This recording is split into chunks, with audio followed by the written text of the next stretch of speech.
Hello and welcome to In the Wings, a podcast from the CTC. I'm your host, Scott Dunlap, and I am here today with Gracie Gilbert and Christian Smith. Welcome. Thank you so much for having us. Yes, thank you. So tell us a little bit about yourself and what you do. Gracie, we'll start with you. Ladies first. I'm born and raised in Chattanooga. I've been doing theater since I knew what it was. But I went to Center for Creative Arts, did musical theater there, graduated, went away to a 4-year university. Wasn't for me, so I came back and I did the professional actor training program at Chattanooga State, and then started booking professional work after doing CTC. So my most recent thing, I was at Dollywood, and I was in Dreamland Drive-In, and it was a lot of fun, just a lot of dancing. And then I played not Minnie Mouse, it was Bunny the Mouse in there. 'Twas the Night Before Christmas, so it was a lot of fun. Fun, cool. Welcome. Thank you. Thank you. And you, Christian, tell us about yourself. By trade, I'm an electrical engineer. I work downtown at an engineering firm there. I was born and raised in Trenton, Georgia. But Chattanooga's my home. We always made the commute because there's really not a whole lot in Trenton. So I went to Macaulay all 7 years, and then I ended up going to Georgia Southern for undergrad. Over there, I played a lot of live music. I was a guitar player and backing singer for a local group down there. After that, the music thing kind of died down a little bit. And then in my early 20s, I got a wild hair to audition for a show at the CTC, and y'all haven't been able to get rid of me since. That's right. I cast you. It's well, all actually, my fault. You didn't cast me first. Yes, it was the library. That's my first audition. Then I emailed you, and then you responded like 3 months later, basically saying it was like, don't change a thing, which was one of my favorite memories. So you sent me one of those emails that's like, what could I do better? Yes, exactly. 100%. So original, right? Well, no, it's interesting because we get that a lot. Actually, people think this is kind of, not that we have to go here right now, but we will. My pet peeve of the moment is that it is not a competition. And it's really hard. I think you all probably sense this as well. We are competitive a little bit. But when you are an actor, it really is not a competition. It's not you against somebody else. It's really you against yourself. Right. And that is the hardest competition. Yes. And so you get in your head and you start overthinking it. And the best thing to do in an audition is just to be yourself as authentically as you can. That's all the director is really looking for. Most of the time, I mean, yeah, you know what? If you have the Meryl Streep or the Jack Nicholson vibes and you can bring that, then absolutely do. But then we expect you to do that all the time, and that can be exhausting as well. Oh yeah. So yeah, I'm sure that's what my answer was like, be yourself. And no, it was wonderful. It was just like, don't change a thing, and I'm sure we'll find a spot for you somewhere. Right. And by God, next show, and it changed my life. Most of my best friends I met through that show. So that's awesome. That's very cool. My best auditions have been the ones where I've messed up, or like one time I wore my Keds instead of my heels, and I like gasped, and they were like, what? And I was like, oh, I just forgot my heels. And it was just silly enough that they were like, it was memorable. You know, I'm awkward, so it worked. You know what? So we just had auditions for Tuck Everlasting, and the kids were coming in for the callbacks, and I did not recognize them. Their hair would be down, their hair would be up. They grow up so fast. I know that sounds ridiculous because it's only 3 or 4 days, but it's true. You see other people in that amount of time too. So one of the things that our movement coordinator, Sarah Addison, was saying is, oh, well, you know, when I went to CCA, they told me wear the same thing to auditions, right? And she goes, I thought that was kind of stupid. And I'm like, no, it would be so helpful. It really would. Like, oh, you're the girl without the heels, or you're the guy in that shirt. Like, I'm going to remember a shirt with chupacabras on it, or whatever those are. Capybaras, sir. Okay. Same thing. Large rodents, basically dogs. You know, but that's going to stand out in my mind and help me remember somebody and attach them to something. And so, like, then wearing it again when you get a callback is super helpful. Like, if you have glasses, wear glasses. If you know, if you wear contacts, whatever it is, be the same, as much as the same person as we can be. Like, okay, you don't have to wear the same thing, but you could wear blue again. I wore the same dress for auditions for this show and callbacks. Yeah, I was like, well. it really does help. For the record, I'm taking all of this to heart. All of this is straight up news to me, so this is good to know. See, that's why we have the podcast, is so that we can talk about some things that are maybe helpful to other people, that are listening. So along those lines, you said you went to Macaulay. You didn't do any theater at Macaulay? No theater. I was a chorus kid, though. I sang from 7th grade, basically until my senior year. I was tempted to do theater, but nothing really like jumped out at me. Nothing was really as exciting to me while I was over there. And also I was playing music. So that was really my focus, to become a better musician. It wasn't until much later on I was like, I wonder if I could do this. Right. Well, and it is interesting. I mean, I think that's the other thing is people, if you have a lot of other hobbies, I hate to say it, but leave this one for us. You know what I mean? Like, well, then I guess I'll just leave now. Oh my goodness. But it's true. Like, I don't think people realize how time consuming being in a play is, right? Yeah. So it is hard. And so I always got one little pet peeve with High School Musical was that, the science girl and the jock come in and get the leads, and the theater kids were the bad guys. And I was like, this is literally all they have. You know what I mean? I unfortunately related to Sharpay as a child. I was like, she's just trying to be a theater girly. This is just her territory. That's what Leave she her wants alone. to do. I know. Yes. So anyway, but I mean, it is kind of true. Like, find a time when you have some downtime, because it is a huge commitment. Because tell me about your rehearsals. So right now for you, it's horrible, I'm sure. Well, I enjoy it, but it's for me, it's 6 days a week. We have Saturday nights off, but it's 7:30 to 10:30. And I grew up listening to the soundtrack, so a lot of it is it's really cool to like. There were some words in the show that I thought were one, and I was like, that's not what I've been singing for the past 10 years. Right. But it's really cool to put it into action after singing it for so long. Like in high school, my best friend and I got together one time and we baked pies and listened to Waitress. And that's like one of my favorite memories with her. And just, it's so full circle. That's the most adorable freaking thing I've ever heard. Oh my goodness. We have like that theater geek Polaroids. thing right there. We have the Polaroids, and one of them was like, I can't have a baby, or I can't have no affair because it's wrong and I don't want Earl to kill me pie. And we made like a chocolate pie or something. It was, but so it's really cool to be able to be older and have more life experience. And I haven't gone through the things that Jenna has gone through, but there's been a lot of heartbreak. I think everybody goes through different things in their life, and it's not fun to pull from my past, but it's like it makes it easier to find these emotions. Like, I know she's probably feeling this way in this song, and I've never been through that, but I've been through something where I'm sure my emotions were similar. So it's cool to work on it and to do the deep dive into the script and everything. So, yeah. So, Kristen, tell us about your rehearsal process, because, I mean, on the plus side, I do think we do a good job at the CTC of not calling everyone for every rehearsal. And while you have a large, significant role in this, you are playing Dr. Pomatter, and he is really not in a whole lot of the show in the grand scheme of things. In the grand scheme, he's very important. Yes, it's very crucial. It's like the wolf into the woods. Right. It's like he doesn't show up for a long time, but when he's there, he's there. Right. But I basically only rehearse when I'm with Gracie. I have minor interactions with Ray LaLiberty, who's playing Joe, and Michael, what is his last name? Michael Webb. Michael Webb, who's playing Ogie, very briefly. Other than that, it is, as far as I'm concerned, it's the Gracie Gilbert show. Right.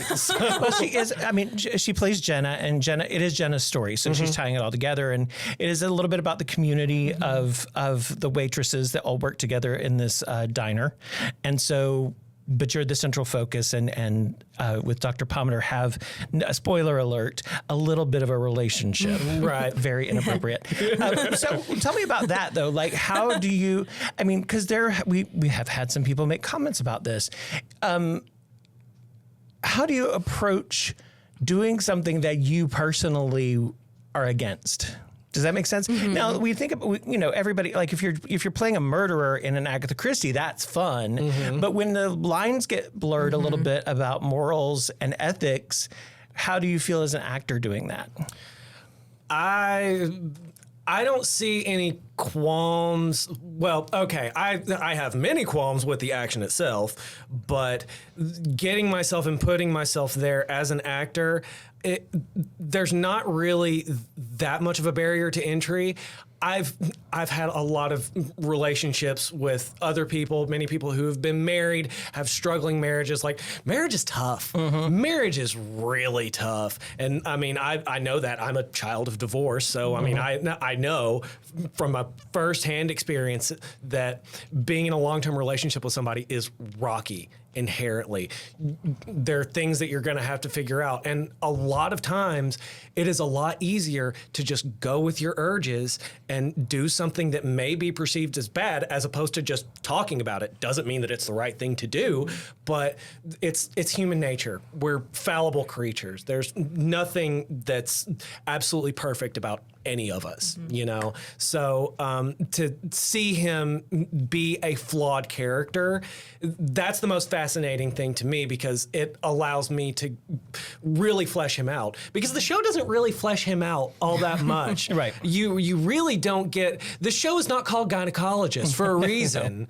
But it's not about the men. No, that are involved. absolutely not. Trust me, I was in Scrooge recently. That show was all about the men. Right, that's true. So this is lovely that the ladies get their time to shine. And that's one of the reasons why the theater center picked it actually as well, is because we have a very large pool of women that volunteer and are very talented, and we wanted to do something that showcased them, even if the characters are a little flawed in it. Right. Do you want to talk about that as well? Yeah, the thing I like about this show is it's the first book musical I've done in a couple of years, but also... So explain to people what a book musical is. Okay, so a book musical is like, when I was at Dollywood, we did, Dreamland was like a review of a bunch of different songs. There wasn't really there was kind of a plot to it, but we didn't really have, there wasn't any acting involved. It was just like singing and dancing, because it's a theme park show, so it's got to be like 45 minutes to an hour, super entertaining the whole time. You can't have like plot driven. Right.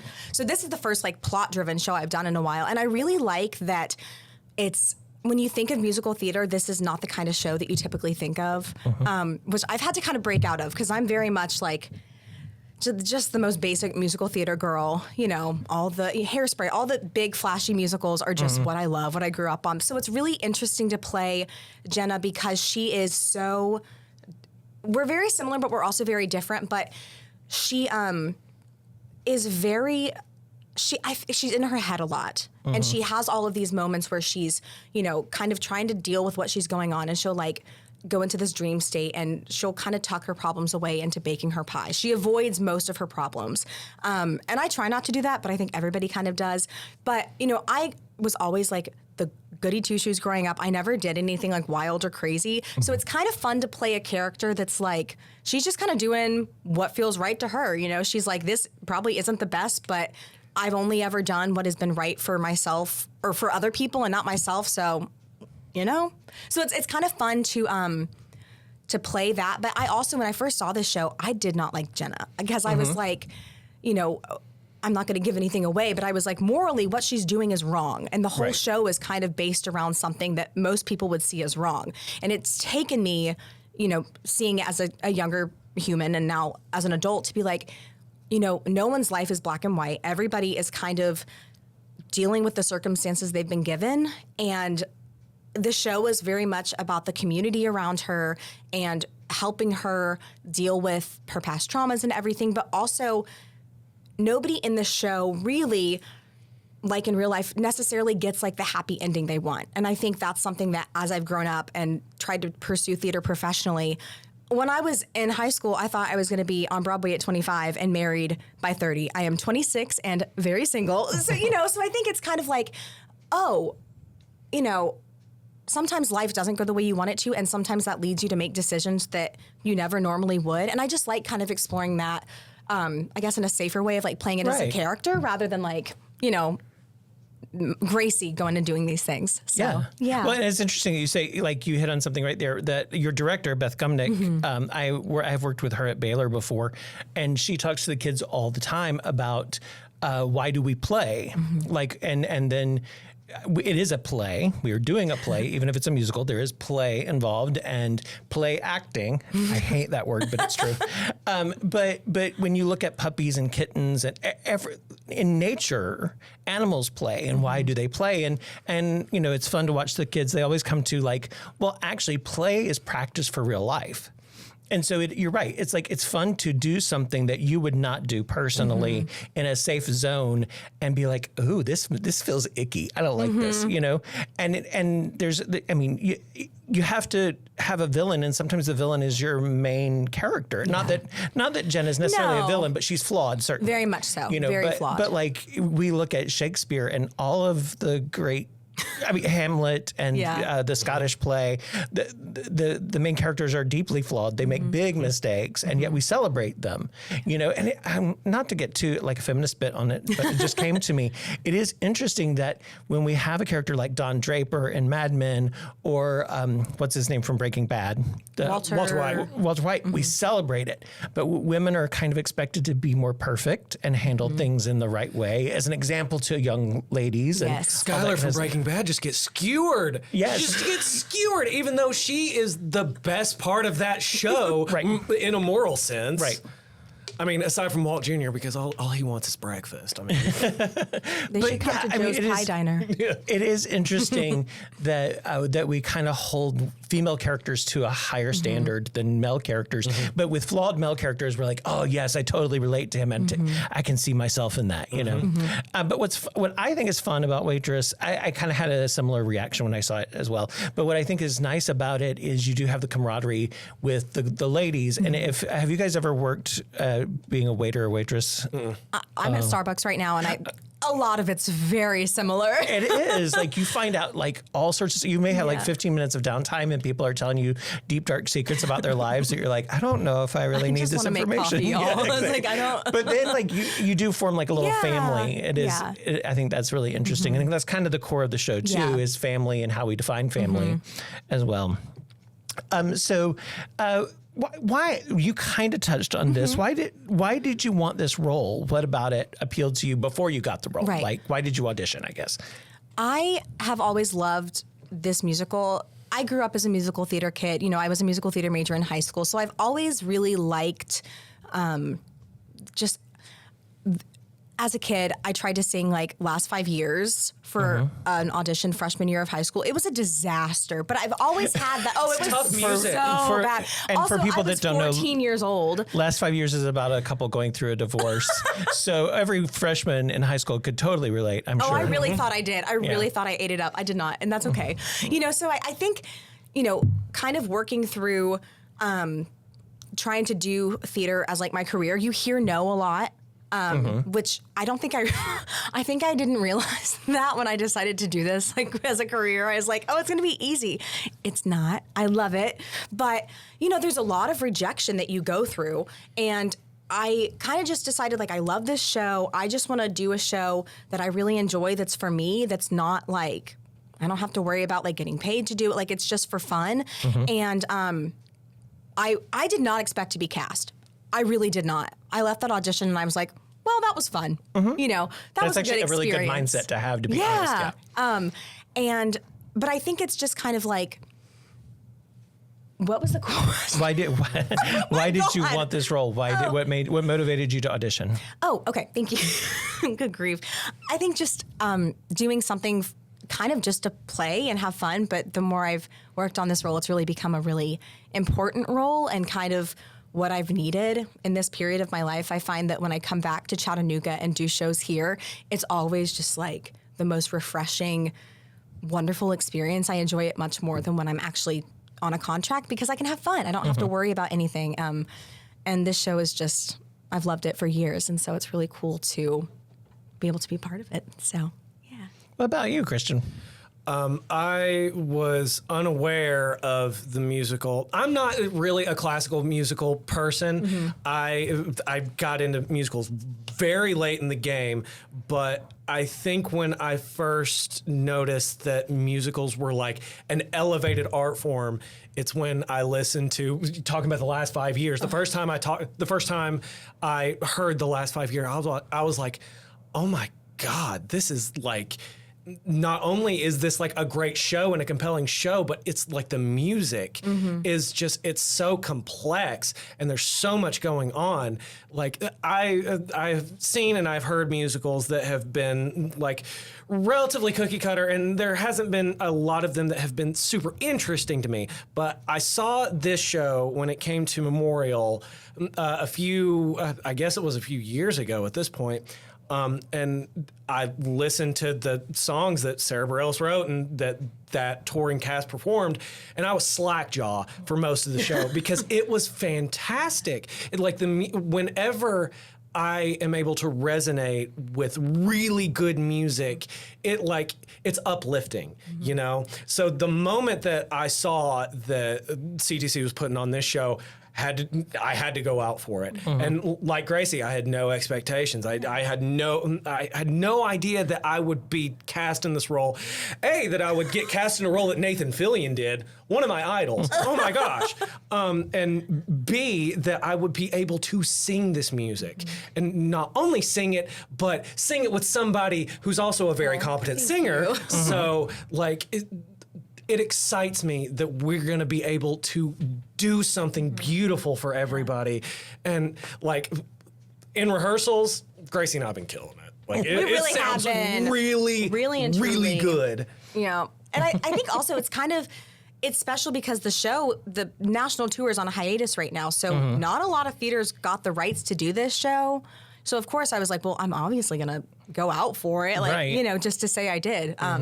And the thing I like about theater, and I think one of the things that directors always say is, when there aren't any more words to say, that's when the song will start. And sometimes life is just rough and you're like, I got to sing about that. I'll just be singing, walking through my house about whatever. But, I think as I've listened to this music, I started listening to it again more when I saw that y'all were having auditions, and I was like, ooh, this is just, ooh. That's that hits a little closer to home than it used to. So yeah. Well, it's true. You say that because one of the biggest criticisms of musicals is people don't walk around singing in real life, and I beg to differ. Theater kids do. Well, but even so, if they didn't, we wouldn't have Spotify. Music is a big part of everybody's life, and when you hear something on the radio or you find that musician that speaks to you, and you go to concerts and all of and so. Every music, I feel like every song that a musician writes is a story, and that's what speaks to you. That's how you connect with them. Is I can relate to that, or that moves me, or whatever. So yeah, the musical theater is actually kind of a higher art form in a weird way. Yes, it totally is. In that sense of especially I think sometimes this is a drama musical. I think that's one of the differences. There's not a jazz hands musical. No. Not that there's anything wrong with jazz hands musicals, but that's a different kind of speaking to people. And this one, there's none of that. There will be no jazz hands, and so there's a lot more opportunities for the songs to connect, I think, with the audience. Yes. All right. Just for fun, are you guys pie people or cake people? Which do you prefer? I love all of my children equally. So you're a dessert person. I am a dessert person. I'm a food person. Yes. I exercise for 2 hours a day just so I can stuff everything I possibly can into my fat little mouth. I just do the latter part and forget the first part. I'm also a dessert person, but I love key lime pie. That's my all-time favorite dessert. But I also love cake too. So I don't know. It's hard to choose. So your favorite key lime pie, yes. Without question. Yeah. What about you, Christian? What's your favorite pie? It changes from day to day, but my dad was from Nashville, and a big thing in Nashville is buttermilk chess pie. It is delicious, and you don't anticipate that it's going to be as good as it is. I see your face, and trust me, to the layman, I get it. But you have it, it's the greatest thing you've ever had in your entire life. Here's the problem. I have a thing with eggs, and I can taste an egg, especially in something like a chess pie or I got it from my mom. Sorry, it's a bad thing. I'm Gaston. I eat 12 dozen eggs every day. I love that pie, and it's like a hug for your soul. Okay, so here's an idea. Not necessarily your favorite pie.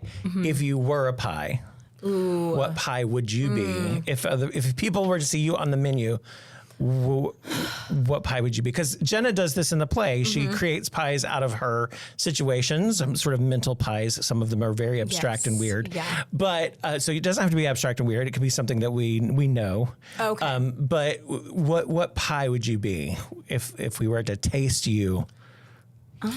Meat. There would be meat in there. Probably some root vegetables. Savory. You're a yes, savory pie. I am a savory pie. Yes, that's it. That's something you would have on Thanksgiving. Nice. Yeah. I have a really good recipe for like a curry chicken pot pie. Pass that over, dude. It's so good. What are we waiting for? Write It's it really down. good, and it's not like a pot pie with gravy. So anyway, it's really good. So I can.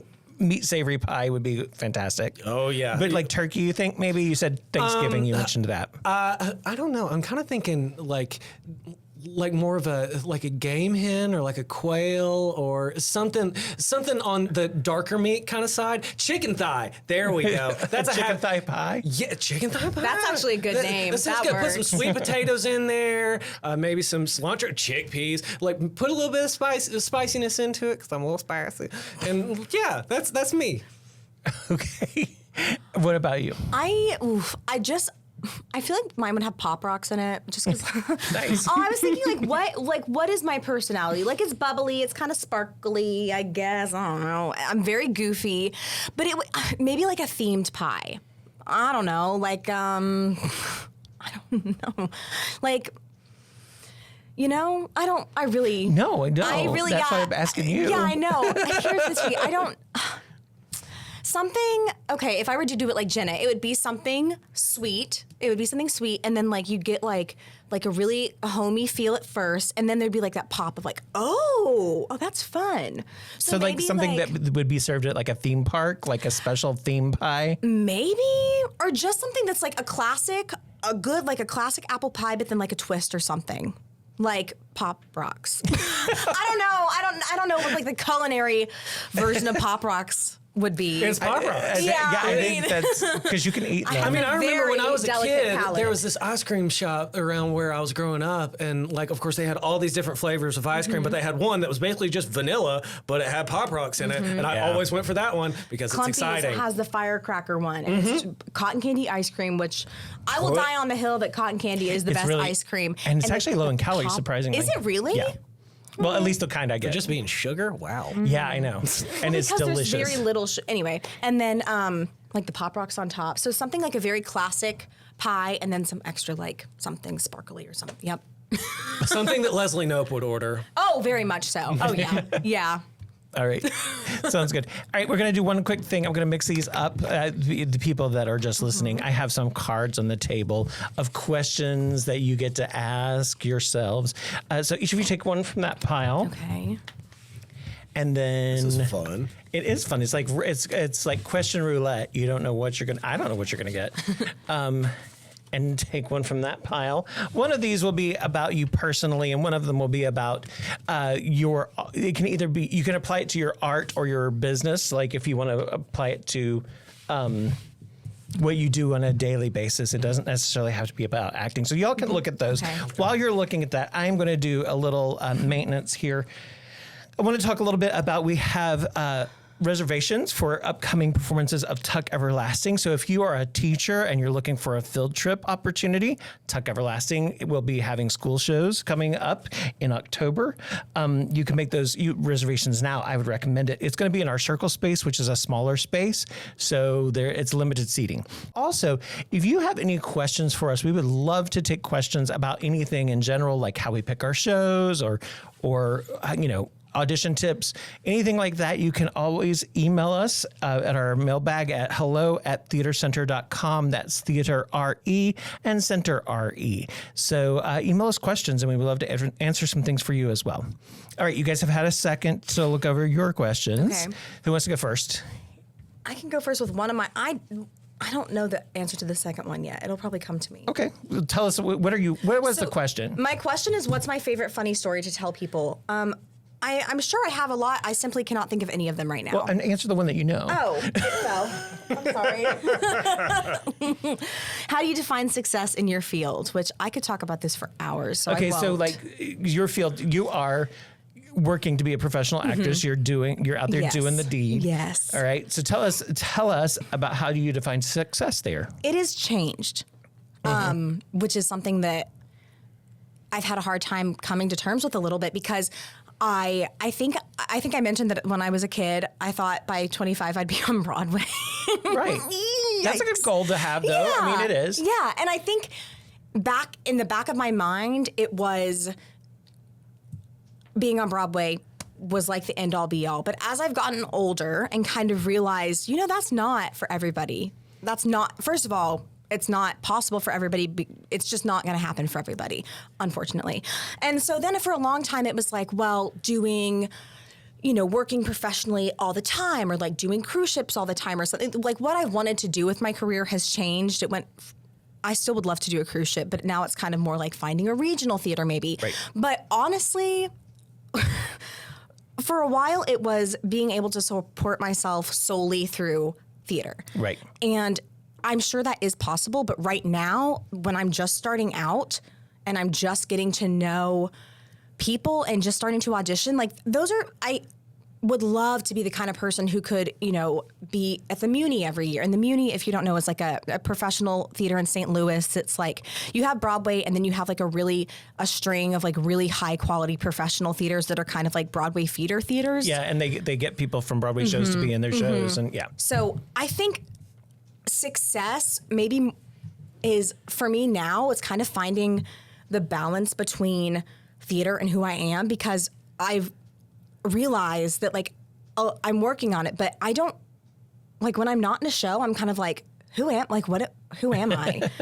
And it's like, oh, I need to figure out how to be more my own person without theater. Because if suddenly I somehow couldn't sing or couldn't act, like I think I'd be a little freaked out and wouldn't know what to do with myself. So I think success for me is ideally would be, working professionally nonstop and being paid to do that. But I think also just like finding joy in the field and finding the balance between, yes, I'm a working actor, that's great, but am I happy? Because Right. I've noticed a lot of the time when I'm, working in theater, it is wonderful and I love it, but it's also like, I'm not always as happy as I thought I would be, which is so sad. Like, I don't want people to be like, oh, don't chase your dreams. Absolutely do. But it's okay if your dreams change. And I wish I had Right. known that younger. Absolutely. I mean, well, for Broadway is like saying, I want to be in the Olympics. Yeah. I mean, that's a really big, Yeah. that is trying to hit the middle of the bull's eye. Yeah. And that's really specific. Whereas there are lots of opportunities Yeah.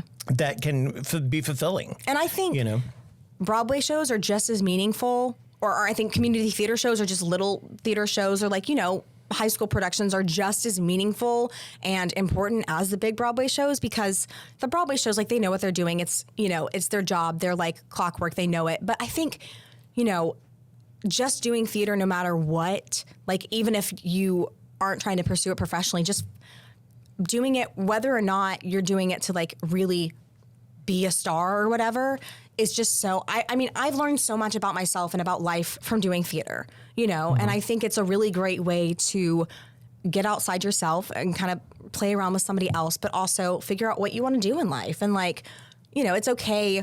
Although, like, if there are any like little theater kids right now listening who are like, I'm going to be on Broadway, it's okay if your dreams change. I wish somebody had said that to me in high school. Right. Because I felt like a failure for a long time Right. when I wasn't booking these, like, right out of college, I wasn't booking these like Broadway gigs. It's like, Gracie, you're like 20 years old, calm down, Well, and part of that is, I have a friend who is on Broadway. I won't name names because I'm going to tell some stories, but he talks about the fact that on this level, this is really important theater. It's important art because we're doing it because we have to. We need it. We love it. Whereas once you start getting a paycheck, everything about that love changes. Yeah. Everything, like, once it is necessary for you to survive, that doesn't mean it's not fulfilling, but it becomes a business, and that changes your relationship with it completely. Yeah. So he constantly tells me that, and he's seen it. He's worked with, there was a show he was with for a long time, and it changed stars, and the first iteration of the cast, he said, was wonderful getting to work with an actor who really wanted to act and took time to get to know everyone in the cast, and it was this sort of a familial feeling, and it was lovely, and he wanted to hold on to that experience, and that person was replaced by by somebody who is very nice, but is very much a star because like they had to sell tickets, right? So it became about the size of that person's dressing room and getting a car to pick them up, and everybody, they were nice to everybody, but there was a distance between, and it was just not as much fun. And I think that's here. It's the same thing. Everybody is here kind of because they need this in their life, and that really changes it. And it doesn't make it like it's interesting that art doesn't have to be something that hangs in a museum. And it's how it fulfills you, how it gives you life. And for everyone that's involved in this production, they're getting a little piece of that, hopefully to whatever extent they need in their life. And it's also nice to do something with people, when you feel like you're serving the community in a way, and we do, again, it seems sort of selfish, but it is pretty selfless to devote your time every night to coming and rehearsing and learning lines and learning notes and trying to perfect this and to be ready for an audience to give them entertainment. And that's kind of selfless, not everybody would do it. Yeah. Because I've heard a lot of people that are like, oh, I can't believe you would be in a play for free, and it's like I would being able to do it as the payment, right? Yeah. Exactly. I have to. Like I don't. What other option do I have? If I wanted to do it for payment, then I wouldn't be doing this show. Right. It was like, okay. Yeah. It's interesting. So I totally am in agreement with you. I think our dreams change. For me, I went to 2 different art schools, and then I came here for what was going to be 1 year, and then I was like, wait a minute, no one that I graduated with is working right now. Or there were some Canadians because they had to work, like they couldn't get a work visa, so there's like some sort of exchange in which artists can work as actors, but they couldn't have a job at Starbucks, right? Like they couldn't do that, and so everybody was walking dogs and working in kitchens and all that kind of stuff. And I thought, wait a minute, I get to work at a building where I help other people realize this about themselves, and I get to direct things and live out dreams of my own, in a different way. And I see the impact of that in like the kids that we work with, and doing a show with kids is always fun, or seeing somebody who didn't realize that they could do this and seeing them do it finally. Yeah. So there's a huge reward there. And hopefully like some people, I think, go on to do big things themselves too. And that's kind of cool. So what about you? What was your question there, Christian? I'm just going to pick one of these. What do you wish you knew before starting your career? My career choice is, there's a good story behind it, because I knew that I was going to be, if I was going to be anything, I was going to be a musician. I was going to be a working musician. I come from a family of musicians who. So that's not like outlandish in your world. That's No, absolutely not. But I mean, of course, I came, as I mentioned before, I came from, I'm a child of divorce. So I had my time split between my mom and my dad, both of them professional musicians. My mom was totally in the camp of, you are going to have something to fall back on, or you are not living in this house. She would never say that. My mother is a goddess. My dad, on the other hand, was just like, yes, come on the road with me. Let's do this. Like, you can be a musician. I'll help you. It'll be fantastic. But ultimately, I had to figure it out for myself. And what I ended up going to was like, okay, Mom's right. I need to have my fallback. I need to have my backup plan. So if music doesn't work out, which it did not, but music, if music doesn't work out, then engineering is a wonderful career to be in. It's in high demand. It's something that comes relatively easy to me. Music and electronics, they go hand in hand. Check out the mics, all of the equipment here. It's electronics, all of it. That's true. That's what got me into engineering in the first place. The problem is that even though I was a jack of all trades when it came to my field, I was a master of none. It's a huge field. It's an enormous field. And if I were to tell you that I were to be a substation engineer, which I'll give you $10 if you know what that is. No idea. I know. Nobody does. That's the thing. But if you told me that was where my path was going to be, I would be in your shoes. I wouldn't know what that is. Right. So I would have liked to have had a head start into what exactly I was going to do, because I know that I see myself as a grunt level engineer. Engineer is not my identity. My identity is, of course, you've known me for years. There's a lot that goes into me, but I do that so I'm able to live my life and enjoy my life and do the things that I love to do, like this. So if I had a little bit of a head start, then I think that things later on down the line, which I won't get into, would be a little more facilitated and easier. But honestly, at this juncture in my life, I have no complaints. I'm so happy. And the fact that I'm able to be a professional and do this at the same time, like, that's the dream for me. The fact that, like, I can do what I love and still have food on the table, provide for my family. It's like, it's the best. Well, and it's interesting because it kind of ties in a little bit to what Gracie was talking about too. Like, when you don't have theater, like when you're a theater person, you don't have theater, you're like, I don't know who I am. But one of the things that I learned is, I preach this, I'm not good at it, but it is to get out there and try and do as many other things as possible, because that makes you a more well-rounded person and makes you more of a theater person. Like, when you focus only on dancing and singing, you don't know, like, you get to play a role and you're like, I have no idea who this person is. And one of the cool things about this is seeing people who in their daytime have a different field, a different study, a different mindset, creating art, and then having artists getting to interact with them and experience lives that, let's be honest, a lot of Broadway people don't know anybody that's not on Broadway. Yeah. You know what I mean? They may know people from back home, but they're not spending day-to-day time with them. They're spending people who are constantly feeding that ego, who are constantly talking about the same things and all of that, and they're not meeting real people. They're kind of living in a bubble.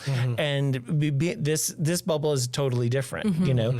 And it is interesting, like, whenever I have, like, an electrical issue at my house, I know somebody from here that can come fix it, you know, or, you know, you make connections with people outside that as an artist, you don't often get to do, because you're stuck in an art world.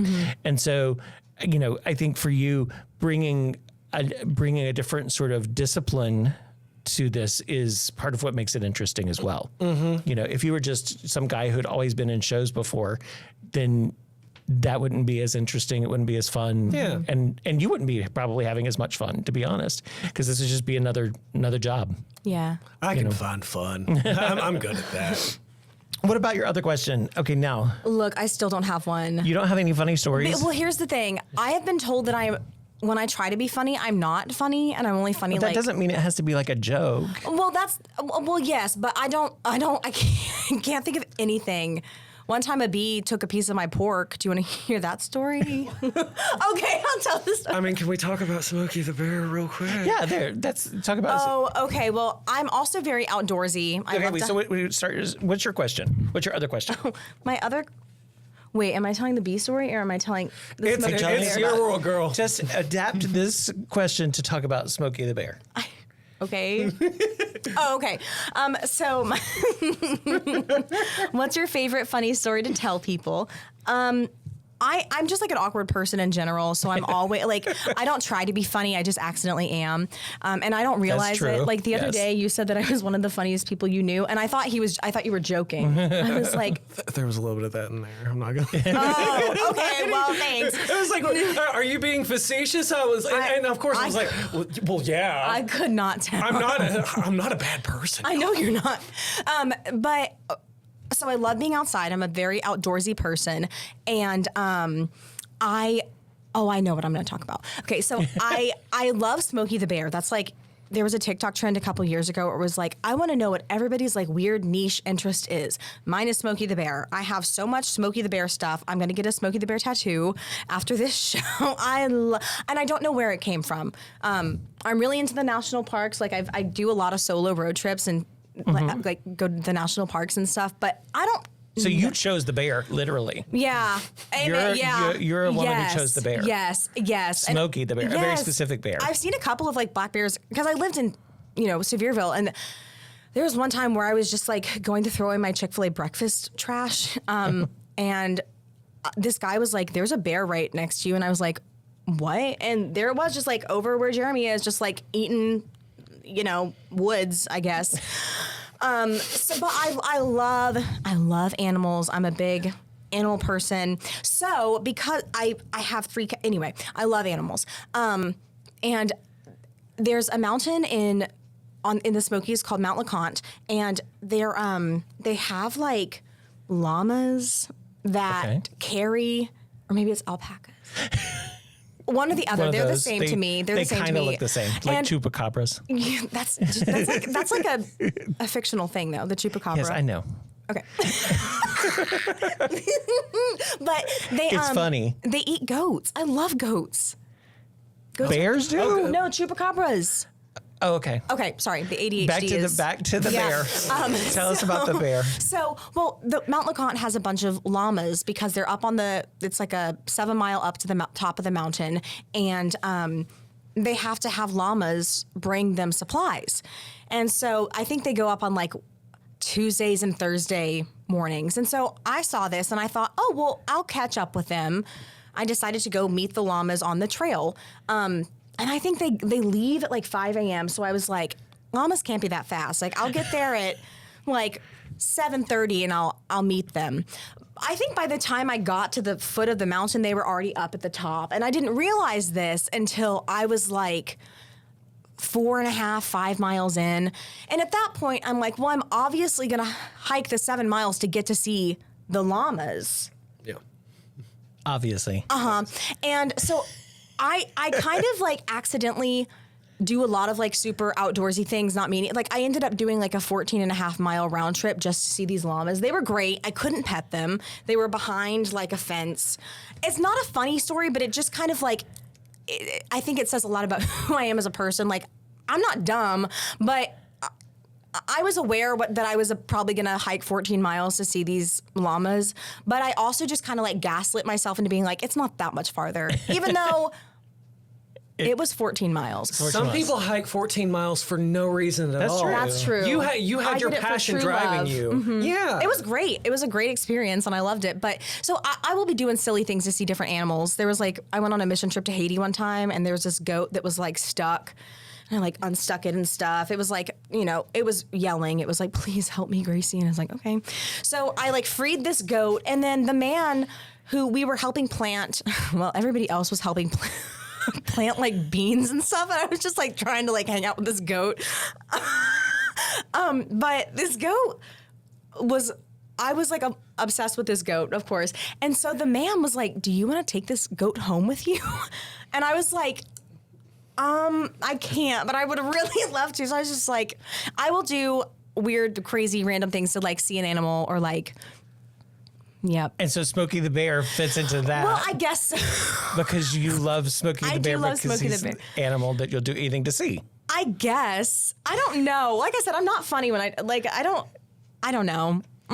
Yep. So stand-up comedy is not in your God, future. no. Oh my God, no. No. It'd be so embarrassing. I think they like pity laugh for me, but not, yeah. Well, the nice part is Jenna is actually kind of a very serious character as Yes, well. very much Very so. dry. She is surrounded by comedians, though. I know. Yeah. Very, very funny cast. What about you, Christian? What's your other question? What is your favorite pastime and why? I would say doing this, but let's not be boring. Let's try to be more well-rounded. Of course, I mentioned that I was a musician. That's how I made my money through college. I was a guitar player and backing singer for a band at my college, and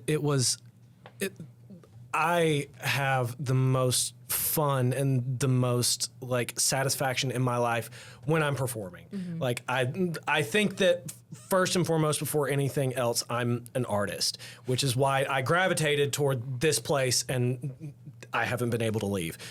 But I have loved playing guitar, and it was really something that I had a really big connection with my dad. Because whereas my mom totally wanted me to be financially secure and be safe in my career, my dad wanted me to live my dreams, shoot for the stars, do everything that I can to achieve my dream. A lot of it was selfish on his part, but it was, well, I mean, you think about it, like, it was very funny. This is going back to something that you guys were saying. Like, my dad was a professional musician. That's all he did all day. So when he came home, there was no music ever playing in his house. Because if it did, it would remind him of work. He'd be putting charts together in his head. Or he would be like, it would honestly kind of stress him out a little bit because music was his job. And the thing is that I didn't want to have that. I didn't want something I love to ultimately stress me out. I wanted it to be a love affair until I'm no longer on this earth. So I love playing. I always love playing, and I'm trying to get back into the rhythm of playing more. I would love to play live music more, and like that's something that I've been wanting to do. Of course, I'm in the middle of planning a wedding right now, so that's not really all that possible. But afterwards, I have my whole life, and my fiance, she's so supportive in anything that I want to do. But all of that to say, I have loved performing and loved playing, and it enriches my life. Cool. Nice. Is there anything that any question that you thought I would ask or that you wish I had asked? Is there anything else that you would like, any other information that you would like to give us about anything, really? I did think of like a story that's actually funny if you don't want to use the bear one. Let's try an alternate take. Let's see. Now that was fun. I was We'll be the judge of it. myself. I was like, Gracie, shut up. It's not important. And I couldn't stop. So I do have I do. I'll just start from the Send question. it. Come on. Okay. You'll be surprised which one makes the podcast. I love the llamas. That brings me joy. So what's your favorite funny story to tell people? I have a lot of funny like stories of things that have happened while I've been on stage. Oh, yes. And this one didn't happen to me, but well, they're funnier when they happen to other people, to be honest. It was during my song, and I had to. Okay, so I'm not going to name who it was because I think they would hate me. But at Dollywood, there's a scene where my character Bobby sings "Rock and Roll Will Always Be," whatever it's called, and the guy who played Scooter in our production, who's like the waiter and the busboy, has like 2 trays full of like, we had ketchup bottles and all of them were like Velcroed to the tray. I'm sorry, just thinking about it, it's cracking me up. And they had like, the little like thing that you could slip your hand in. So it was like secure. a strap. And so I'm getting up onto the car. I have to like run and jump onto the top of the car. And as I do it, he turns the corner and he busts it. But it's not, it's like one of those falls that like, it's just so epic. I mean, stuff was flying into the audience. I mean, he was like, he was crawling to the edge of the stage to like grab stuff. The tray flew into the audience. And it was just like, there's nothing you can do. And I have to end the song like with my clipboard or whatever. And I just like snort laugh in the moment of silence. But it's just like one of those things. It's like watching somebody fall is funny, but then you're also nervous. Like, oh my gosh, is he going to be able to get all of the props back? Like, is he hurt? Because he hit hard. And that was usually like, I can kind of contain like my laughter during a show, but that was one time that I just like, I really broke.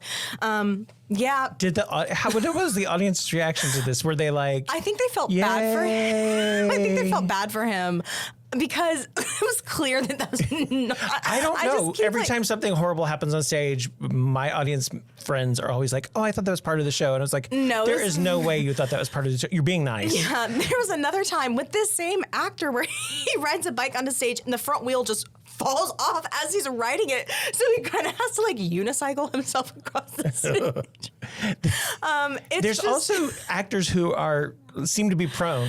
My sweet friend really, really is. I mean, he fell. We had like a fall count at the backstage. I think he fell like 8 or 9 times. I fell we all fell, but he busted. I mean, did OSHA get involved? Like, no, it was just, it just happens. Like a theme park show, I think we did it like 350 times. So right. it's gonna happen. But it was mostly to this one friend, and it was always like an epic fall. It was never just like a stumble. It was always like a face plant at the front of the stage for some reason. Yeah. So nice. That's a funny story. thank you. I still think you should keep the llamas, though. Maybe both. Who knows? All right. Thank you again for joining me. I'm talking with Gracie Gilbert, who's playing Jenna, and Christian Smith, who's playing Dr. Pomatter in Waitress on our main stage, opening September 13th and plays through the 29th. You can call the box office at 423-267-8534, or you can get tickets online at theatercenter.com. That's Theater RE Center RE. Thank you so much. Thank Thank you. Yay! It's Sunday. It is Sunday. Thank you. Thank you so I'll much. put these in the pile of not to Well, use. it's good to know that I'll probably never be like a podcaster.